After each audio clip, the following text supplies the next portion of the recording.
Hey guys, Terrible Acorn 13 here, and I just thought I'd do a wee video going over the weapons you should pick up from the tower vendors before the April update.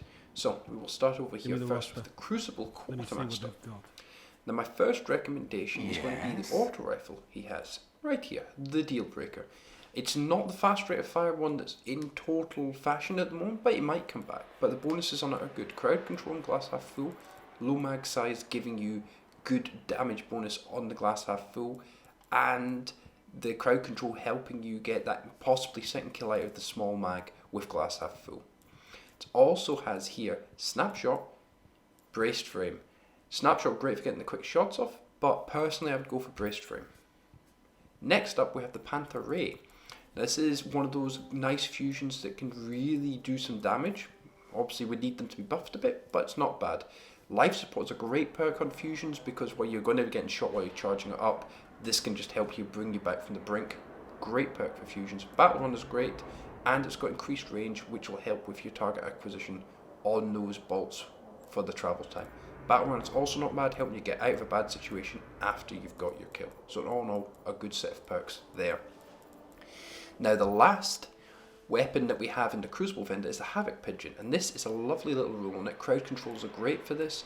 Feeding Frenzy helping get the reload speed off after kills. They combine really well for getting double kills with this gun, and appended magazine increasing the magazine size. It's a great little gun, especially with the special ammo nerfs. It means you can constantly have special ammo. All good with that. Next up, we'll move on to the new monarchy, and we have the Righteous 7. This is a nice little auto rifle, faster firing rate, with perfect balanced rifle barrel for the extra range, and glass half full for giving you that extra bonus damage at the bottom of your magazine. Nice little set of pack rules, well worth picking up. The second weapon for New Monarchy is the Burden of Proof shotgun. Now this is quite an interesting little shotgun. It's no Conspiracy VVD, but it does have some nice interesting perk rolls on it. The barrels are quite good. It has full auto, which I love on shotguns personally. It does have rifle barrel for the increased range. Underdog's not that great, but full auto and rifle barrel are a great set of perks. Now the next vendor we'll be moving on to is Dead Orbit. And of course we couldn't go to Dead Orbit without mentioning the Hung Jury.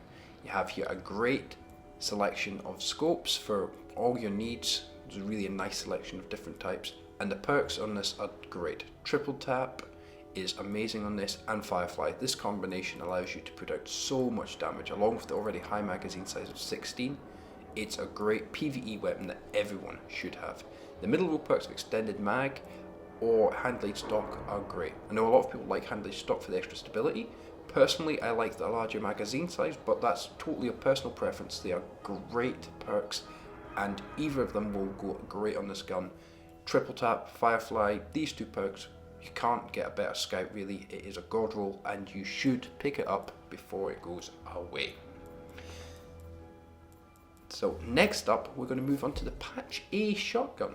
This is a nice little shotgun. It's not used, but I mean, I personally love it. I've got a really nice roll. I've got a full auto roll that I got for a package, but the roll on this one, the crowd control rangefinder roll that is in the vendor, is also a very good perk. Single point slim's okay, hand loaded is really good, but rifle barrel is where you want to go for the extra range with rangefinder, and crowd control giving you extra bonus damage, allowing you to get those double kills or even triples if you can get the drop on people. It's a great roll, and it's not a good VVD, so you're not likely to get hate mail for using it.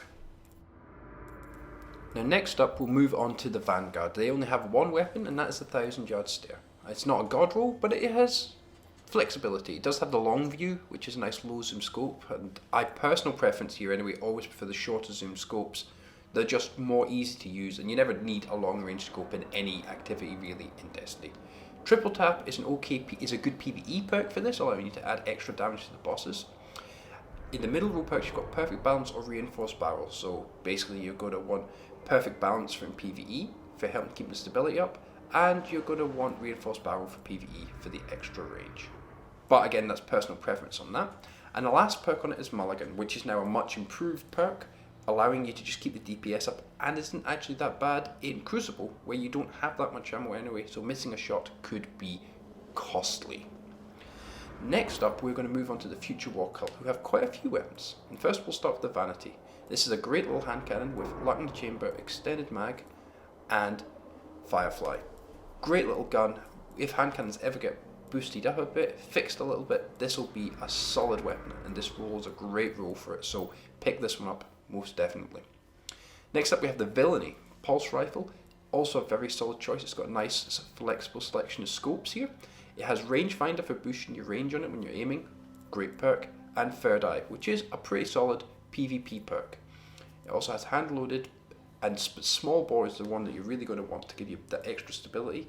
Rangefinder, small bore, more stability, Third Eye, great PvP pulse rifle here. Pick this roll up before it disappears. Now moving on, we are going to go to the Vertigo, which is the best rocket launcher you can buy from any of the vendors.